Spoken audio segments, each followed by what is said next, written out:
Il n'y a pas de respect entre, entre la voiture elle-même et le cycliste. Donc, il y a du travail à faire des deux côtés, finalement. Du gros travail, oui. Le Tour du silence est de retour à Sherbrooke pour une 23e année. Cette randonnée à vélo de 10 km à l'heure maximum a pour but de sensibiliser la population à plusieurs aspects entourant la sécurité sur les routes. Il y a tellement de vélos au Québec, il y en a près de 5 millions. À Sherbrooke, il y en a 77 000 enregistrés selon Vélo Québec le sondage de 2020. Alors, Sherbrooke, c'est une ville de cyclistes. Il faut rappeler qu'on est là.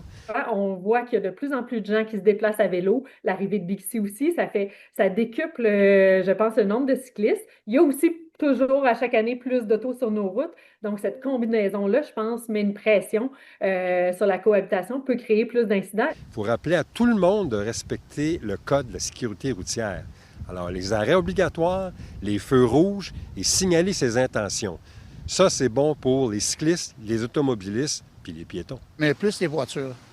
Je pourrais garantir que les voitures, ils ne nous voient pas, quoi. Non, ils ne vous voient pas.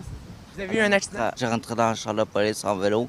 J'ai fait une course en vélo, puis j'ai pas fait mon stop. J'ai rentré dedans. Avez-vous un conseil pour la population? Faire des stops. D'être très visible pour les automobilistes, de respecter, d'être à droite, puis de respecter là aussi les règles de circulation. On a des règles nous aussi. Puis dans la chambre, ça va bien. Moi-même, j'ai été frappé par une voiture. Alors, je sais c'est quoi le prix à payer quand on se fait frapper. Puis pour moi, c'est très important de faire de la prévention chez les cyclistes et d'informer les automobilistes. Mais je ne dis pas que c'est de la faute des cyclistes. Je vous dis simplement qu'ils sont sur la route, on est sur la route, il faut partager la route.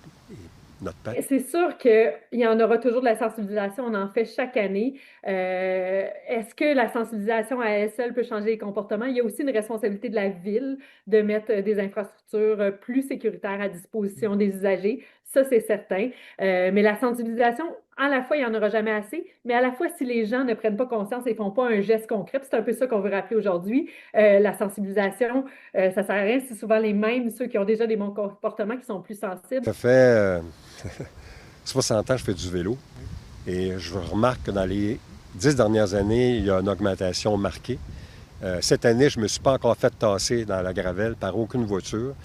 J'ai à peine 500 km de fait, là, sur le réseau routier ailleurs que sur le réseau cyclable. Alors moi, je trouve que c'est une indication. Les cyclistes, maintenant, ont des lumières rouges en arrière puis à blanche en avant. Ça aussi, ça peut aider. Mais il y a de l'amélioration pour le comportement des automobilistes. Plus de 19 municipalités au Québec participent au Tour du silence. À Sherbrooke, Marc-Antoine Mailloux pour Nouveau Info.